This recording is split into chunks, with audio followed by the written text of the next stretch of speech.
Adam Jones is Head of Passenger Operations and Services at Gatwick Airport. A very good morning to you. Thank you for joining us. Now, this is just the first day of strike action by Border Force staff, only working one day now between now and New Year's Eve. How much disruption are you expecting at Gatwick? Well, I've just come from the border where everything's working smoothly with the contingent staff in place. We expect passport checks to take a bit longer, and we do anticipate some disruption, but flights are operating normally, arrivals and departures, and we expect that to continue. And who are manning the booths at passport control at Gatwick today? So there are Border Force staff who are not striking, members of the armed forces and volunteers from across the Home Office who have been trained to operate the border. We also have the 25 eGates in each terminal that are operating normally for those with a biometric passport. How much training have the military had to take care of passport control?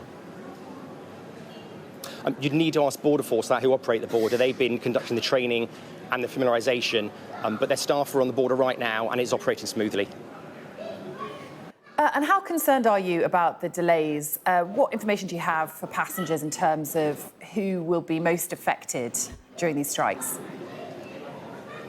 So at really busy periods, we think the disruption may extend to up to 2 hours at the border, just at the peak times. As I said, anyone who can use eGates is advised to use them. It's the quickest way across the border. We will have extra Gatwick staff in the immigration halls, helping people get to the right desks or the eGate, and also providing welfare support to any passengers who are having to wait for extended periods. And which passengers are able to use those eGates and which ones will have to queue?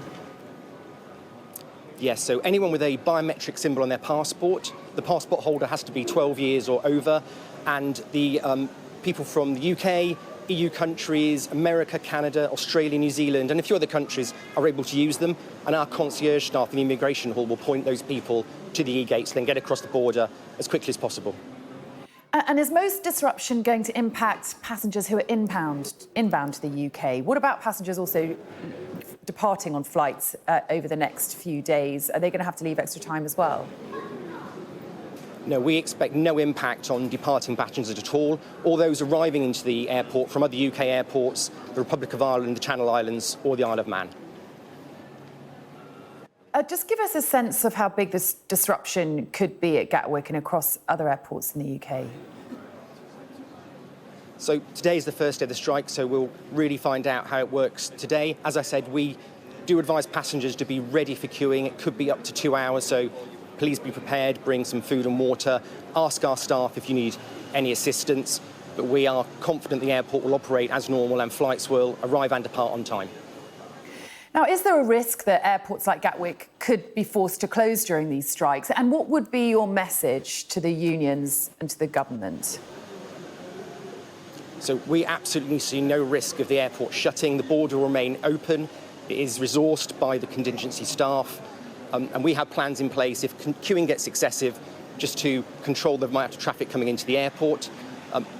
In terms of the strike itself, we just encourage all the parties involved to reach a resolution as soon as possible.